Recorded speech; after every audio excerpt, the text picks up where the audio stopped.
her hip alignment and the knee alignment at the same time. Okay? So, sorry, I have to give one last quick bit before this. So we were talking about the gastroc yesterday. And if you guys want to sit up for a moment, you can. It's your time. I don't want it to hurt your neck. Sorry. So we were talking about the gastroc yesterday, right? How many heads does your gastroc have? Two heads, right? You have a medial and lateral, right? Both of them, sorry that I'm going to have to stand up here, both of them originate above your knee joint, right? So they contract together, they do flexion, right? If your lateral is stronger, what does it do? It goes boom, right? This is a lateral rotation of your knee joint, okay? If the medial is stronger, you're going to go more this way, okay? It would be a medial or internal rotation, okay? So what that's called is tibial femoral external rotation or tibial femoral internal rotation. Some people have it structural. Some people have it functional. If you have it structural, that means that your knees are not in line with your feet. So if you have them stand with their feet parallel, I have a structural one from gymnastics. So if I stand with my feet parallel, do you see that my knees are in? Yes. Right? So if I do this, right, which is me trying to correct it, I actually make lots and lots of compensation. Versus if I were to just turn my feet out slightly, now my hips are in a parallel position, right? So this is really important for fitness because we do cueing all the time of feet parallel, knee in line with the foot, right? And if their knee and their foot don't have that relationship, you could actually stress their knees, right? You could make more problems, okay? So I'm going to show you real quick what it looks like on me, and then I'm going to assess both of them, okay? So here, can't see, I'm sorry. So my knee is right here, okay? If I look at the relationship and I'm putting my femur in a centered position, this is my patella, this is my foot. Do you see how it's going this way? Okay. If I rotate my foot to be here, do you see how now my right? So the relationship of my femur in center would be with my foot actually out. Okay. That would be a tibial femoral external rotation that is structural. Okay. So if you have a client that has that and you force them to go parallel, they have no choice but to over-recruit and rotate with their hips. They could get piriformis syndrome, sciatica, overactive issues in the deep hip, a trochanteric bursitis, chondromalacia patella, right? So it could actually lead to a lot of issues, okay? Where they have it, I'm going to see if they have it straight, but when I look at their knees, I'm going to tell you what that is, okay? So I'm going to have both of you lie back. Okay, so they're lying back, they're relaxed as they can be. Okay, good. Okay, good. All right, so when you look at this, we're going to look at her first, and then we'll look at you. Okay, so if you want to sit up, you can. So here, when they're in a relaxed position on their back, right, you want to see a little bit of it turn out. Okay, when they're relaxed, they're not going to be like this. Okay? This is gravity.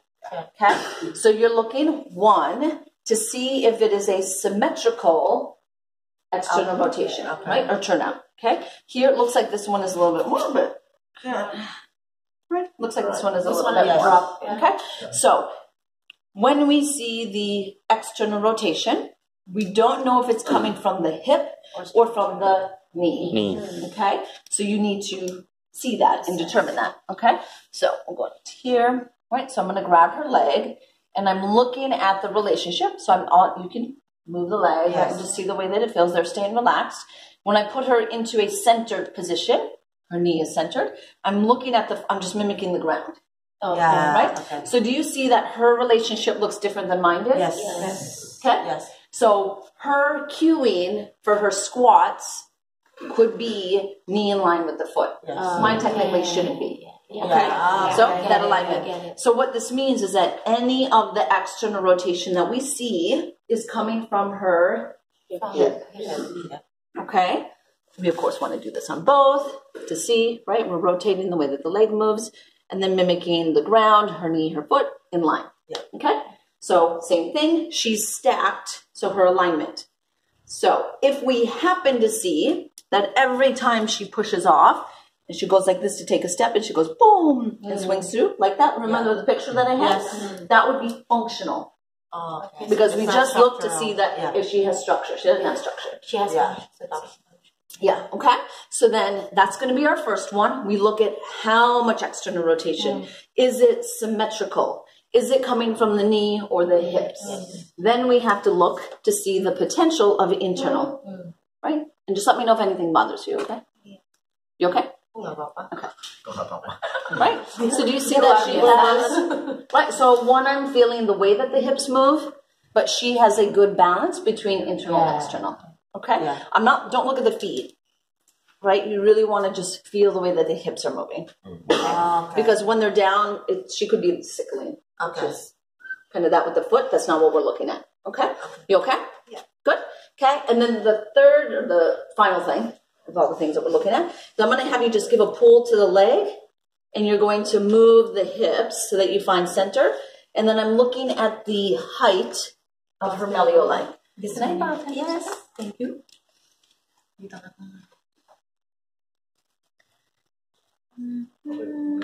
Doesn't want to draw on you. This one maybe? Oh, I just had to get the ink. Ada apa? Okay. Good. Here, do you see the? It's like 2 millimeters. Yeah. Oh yeah. Right, that this leg is different. Yeah. Okay, so this leg is like 2 millimeters longer on this side. Okay.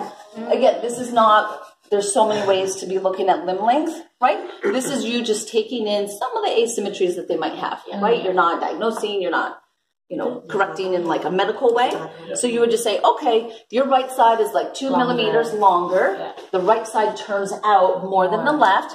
Okay, that's a compensation for the limb length discrepancy, right? Is to turn out. When you turn out, your leg becomes shorter. Yeah.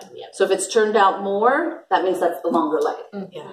Make sense? Yes. Okay, cool. So this is one comparison. I'm going to do it one more time. Okay. Let's see how this. Okay, so you're relaxed. Relax, chill, bro. Okay, so with him, we see what? What do we see? This one falls more? Yes, this one falls more, okay, which is the opposite of yours. So you would just want to say, okay, why is the left one turned out more? Okay, that would be a question that you'd want to ask. And then 2, let's say if he did have any hip pain or concern over hip centration, which side would be more of a concern?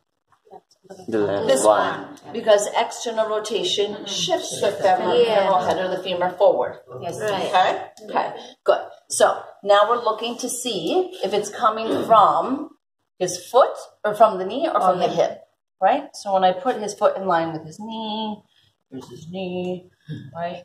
It's in line. Yeah. Okay. With this one also, his hips don't really want to internally rotate. Right. Same thing. So he does not have tibiofemoral external rotation. Structure. Yeah, exactly. Okay. He may have it functionally. I don't know. Okay. So some of it is.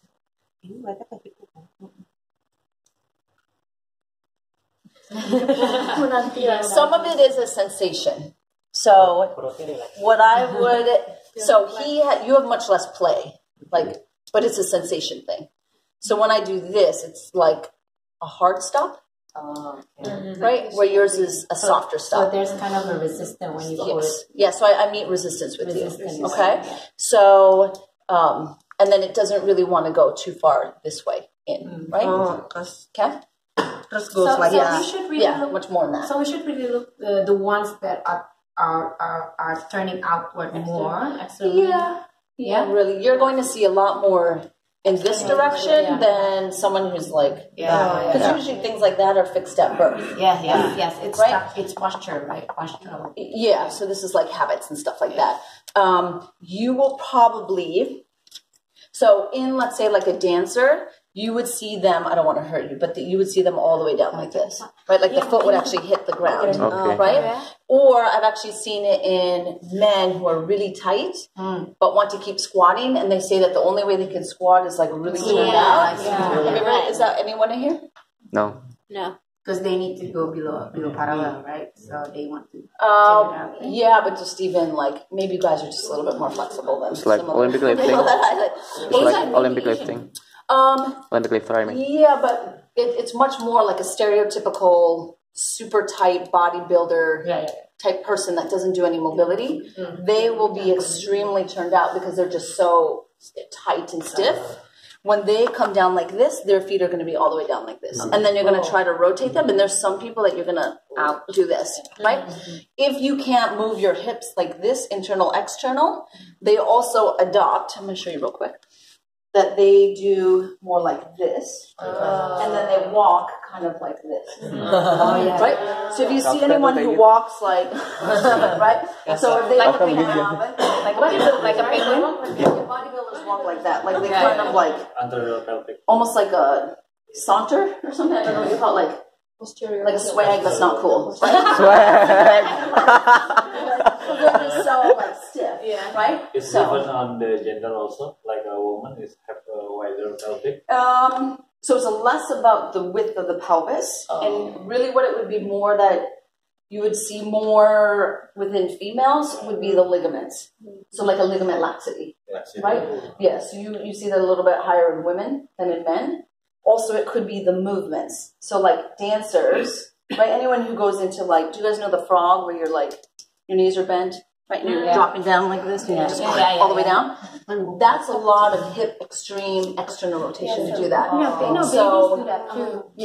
So, and that's because they're ligament lax. That's why they need to sit properly, right? They can't do that. Oh, but hypermobility. And then hypermobility as well, right? Which would be a ligament lax. Okay. Yeah. So anyone who's like super ligament lax could have, look up Ehlers-Danlos syndrome. If you like contortionists actually have connective tissue disorders.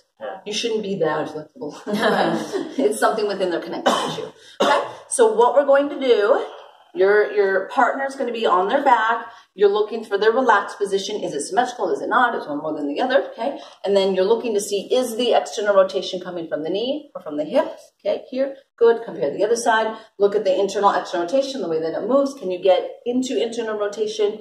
You ideally want to have a 1-to-1 ratio.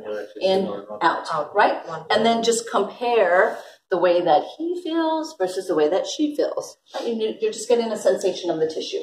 Okay? This is going to affect every movement that they do. Like squats, you have to be able to rotate in and rotate out to do a squat, right? And then to go lower in the squat, you have to have more rotation. So this is a really good assessment for private clients. Yes, very much so, right? So if you've ever had anyone that, you know how you do bend your knee, and then you do coming this way, stretch. If they have limited here on one side, they've probably lost centration.